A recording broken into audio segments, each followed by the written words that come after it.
Hi there, my name is Taylor Copland, and welcome to the first episode of my MA2 tutorial series.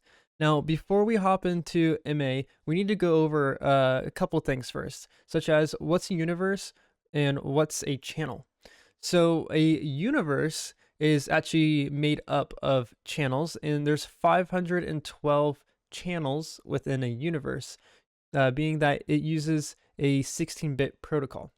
Okay, so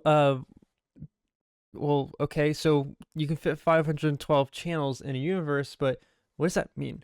Well, each light or fixture, whatever you import into your patch, it's going to take up a range of channels.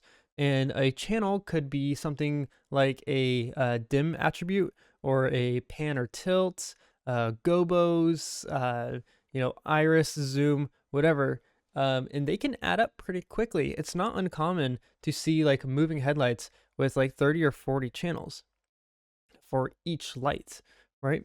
So that being said, well, uh, you're kind of restricted on how many lights you can put in a universe because those lights that have like 40, 60, 80, even hundreds of channels, they fill up that universe quick.